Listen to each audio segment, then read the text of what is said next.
So let's begin with lesson one, the basics. We're going to go through the origins of homeopathy, how it works, and the guidelines. So where we're going to start with is the godfather of homeopathy, Samuel Hahnemann, and we'll also go through why we don't see homeopathy in U.S. hospitals anymore. We're going to put on our little conspiracy hat, but it's not really conspiracy, it's actually facts. And then how it works. We'll talk about how they're made, the potencies, what potencies are, and how to administer. And then lastly, we'll go through the guidelines. These are just basic rules of homeopathy for their most effective use. So instead of summarizing this, I'm just going to read the block of text because it just summarizes everything really well. So Samuel Hahnemann discovered homeopathy in the late 18th century through a self-experiment with cinchona bark, which contains quinine, a treatment for malaria. While translating a medical text, he noticed a claim that cinchona cured malaria due to its bitterness and astringency, and he thought that was kind of strange because there's tons of herbs that are bitter and astringent. So, skeptical of this explanation, he took doses of cinchona himself and observed that it produced malaria-like symptoms in his healthy body.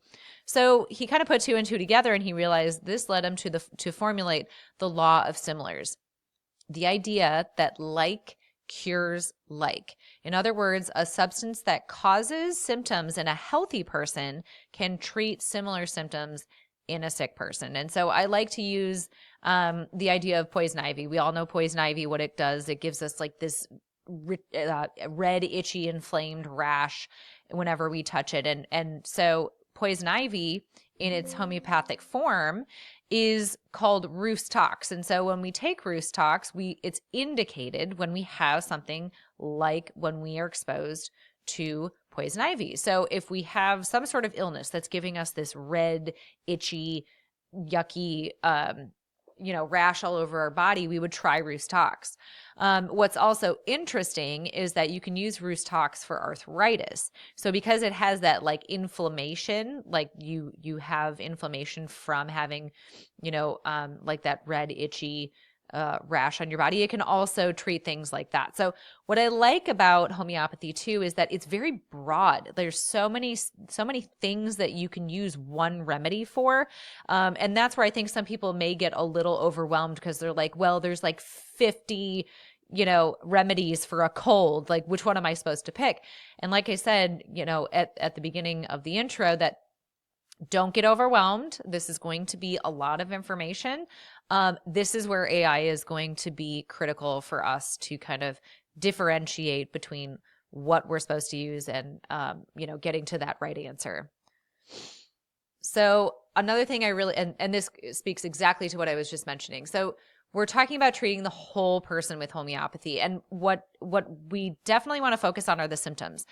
And they're going to lead us to the root cause. So whereas modern medicine suppresses symptoms and or removes problem body parts, these problems can either compound or come back. And what homeopathy does is it actually uproots what's going on in your body. And so remedies can treat physical, mental, emotional, and behavioral issues often concurrently. What I also really like is that, compared to Western medicine, when you go to the doctor, there's, you tell a doctor like, hey, I think I have postpartum. It's an emotional thing, and they seem to think it's like a physiological thing. In homeopathy, they treat thoughts as symptoms. And so it's almost like instead of being gaslit by Western medicine sometimes, there's good doctors out there that do listen to you and they understand, but they come from a totally different mechanism of action that homeopathy actually addresses. So, you're heard, you're actually listened to, and some homeopaths really focus more so on the emotional rather than the physical symptoms that arise. So, moving into, my conspiracy side of things, and I'm always trying to be like, well, why don't we use this more often? Why don't doctors know about this? Why is this, not common knowledge? And so again, I'll just read this block of text because it sums it up perfectly. The decline of homeopathy in mainstream medicine can be traced back to the Flexner Report of 1910, which was funded by the Carnegie Foundation with significant influence from John D. Rockefeller. This report evaluated medical schools across the United States and promoted a, quote, scientific, research-based approach to medicine. It led to the closure of many homeopathic and naturopathic schools as they were deemed unscientific by the standards set forth in the report. Keep in mind that they were using homeopathy. So it started in the 18th century, and they were using it all the way into the 20th century. And about 40% of hospitals were using homeopathy like complementary to Western medicine and pharmaceuticals. So as a result, medical institutions gradually moved away from homeopathic practices, favoring pharmaceutical and allopathic medicines solely. John D. Rockefeller's Standard Oil controlled a large portion of the oil industry, and petroleum byproducts became key ingredients in emerging pharmaceutical drugs. Funny how that works, right? So Bayer, Merck, and other early pharmaceutical companies started producing synthetic drugs, many of which were derived from petrochemical processes. So it's a case of follow the money, right? You can't patent things that occur in nature. You can't patent oranges. You can't, like anything. You can't patent poison ivy. So they wanted a way to basically take their byproduct of petrochemicals, sell it off to this entire industry, convince doctors that their stuff was better, and that, basically undermining the power of homeopathy, which is really unfortunate because it really has the power to change so many people's lives. Okay, so we're going to get into the meat and potatoes of how you make a homeopathic. So it's a very simple process. You take a crude substance like poison ivy, you smash it into an alcohol water mixture, or you can just do water. You let it sit for 9 to approximately 21 days. Then you take 1 drop of that, or you take 1 part of it, and you put it in 99 parts of water and or alcohol. And then you shake it vigorously. Then you take 1 drop from that new mixture and you put it in a new vial of 1 part, that second vial, into a third one that is 99 parts water and or alcohol. And then you shake it again. And you're going to do that anywhere from 6, 12, 30, 200 to 1,000 times. And here's the crazy part. The more you dilute it, the more potent it becomes. It seems totally backwards. Like, forget everything you've ever known about Western medicine. And it's called potentization. So the more you dilute it, the higher the potency or effectiveness. And then you can administer in a myriad of ways. And so to visualize this, I have a video from Boiron, which is my favorite manufacturer. They did this like quality control video. And so I tried to trim it down so that you could see the actual process. The process starts from the strain. Boiron uses 3,000 raw materials. Most of them are harvested from their natural location and used fresh. Boiron Laboratories relies on a team of 100 botanical experts to harvest the plants. For botanical strains, we must first extract all active principles in a mother tincture.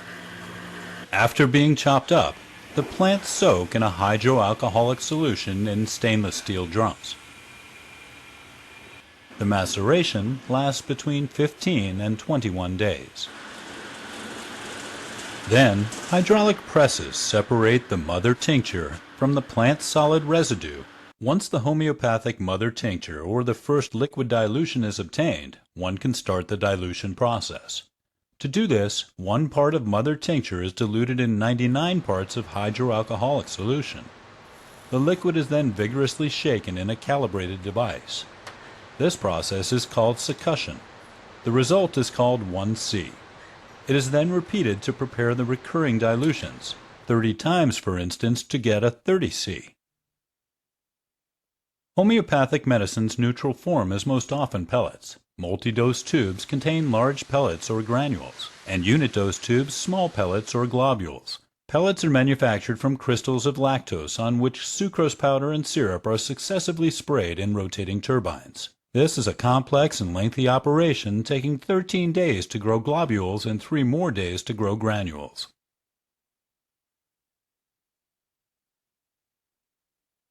The homeopathic solution is sprayed on the rotating pellets in 3 cycles, with drying phases in between. It takes 55 minutes to medicate 10 pounds of pellets, corresponding to 5,000 tubes. The medicated pellets are then packaged. There are about 20 different pharmaceutical forms for homeopathic medicines. The most common are drops, syrups, tablets, gels, creams and ointments, liquid unit doses, and suppositories.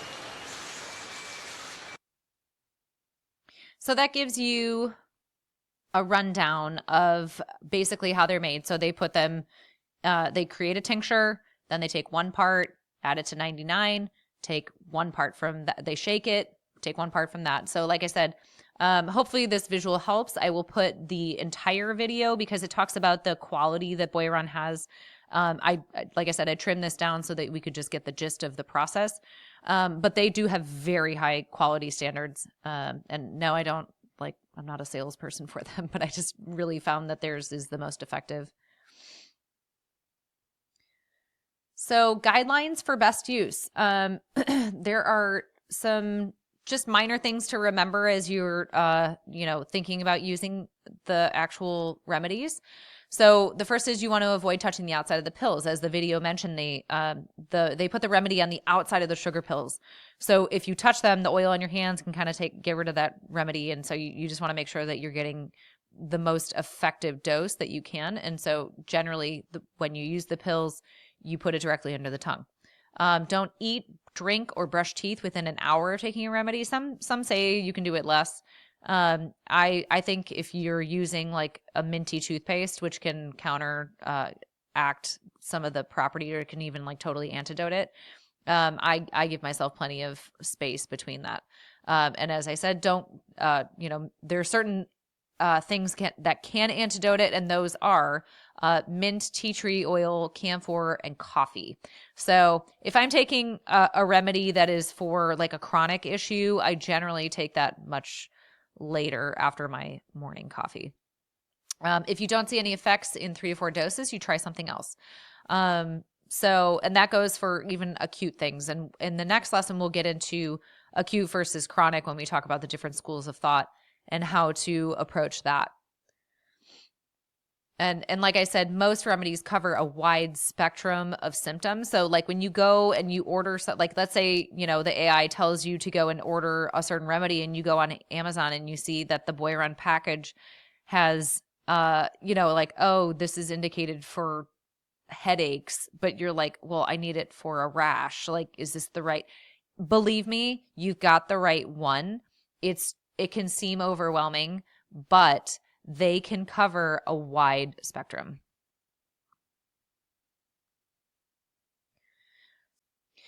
So I won't leave you in suspense any longer. Here are some of my favorite remedies that I've used on my family. I use them probably on a weekly, if not monthly basis. So Arnica Montana, that is for the bumps and bruises. That's the one I used on Charlie in that picture. I gave it to him every 15 to 20 minutes at the very beginning, and then I used a very high potency on him. Then chamomilla, that is basically for anybody who is super irritable, especially kids who have ear infections. This is the number one remedy for that. But I have this picture of this little like AI crying child because we've all been there. I can like hear the whining in this child's voice. And I wish I had like a before and after video to show you like the child before Cam and then after Cam. And I have other friends who can attest to this. They never leave home without this. Nux vomica, this is the too much remedy. This is too much birthday, too much stimulation, too much scream time, too much sugar, too much birthday, like just everything that's too much, like too much alcohol. This is great to kind of like regulate that. It's also really great for upset tummies, and it's the number one indicated remedy for colic. Seneca album. This is perfect for any sort of suspected food poisoning. I give this to my kids like as soon as somebody barfs, if there's something going around or if we ate some like undercooked meat. And one thing to note, there's actually quite a few remedies. And you may notice for this one in particular, it actually is arsenic. What's so crazy about homeopathy is that it takes something that is so toxic, and because it is so incredibly diluted, it actually turns from toxic to healing because of the like cures like law. So it may seem kind of scary. There's one that's like lead, it's plumbum. That one I've actually taken as part of a protocol for a hernia. And so it's not as scary as like if you actually run the math on like what 30 to the 100th power is, or 200 to the 100th power is, it's incredibly, incredibly small. Some people believe that it's actually not even there, that you just have the energy that you receive from the tincture, from the mother tincture. And so, there's a lot, actually quite a few documentaries. I can share them with you in the notes below. But really the point is that you're so far from that crude substance that it is not a danger to you. You could actually take the entire vial and, you'd be fine. So these are just teasers for you on what's to come. If you want, you can actually create a kit now, to get started, if you experience any of these things, and just kind of to have them on hand. The best remedy in any situation, no matter the potency or the dosage, is the one you actually have. So if you want, you can go on Amazon and get them from Boy Run, and they can arrive in 2 days, and you can just have them ready to go. I know there's. So in the next chapters, we're going to go through the different schools of thought on how to approach homeopathy. There's really just two main schools. There's classical and modern, and I will go through the distinctions of those. And then in the last chapter, we'll discuss how AI integrates with all of this. So hope to see you in the next chapter.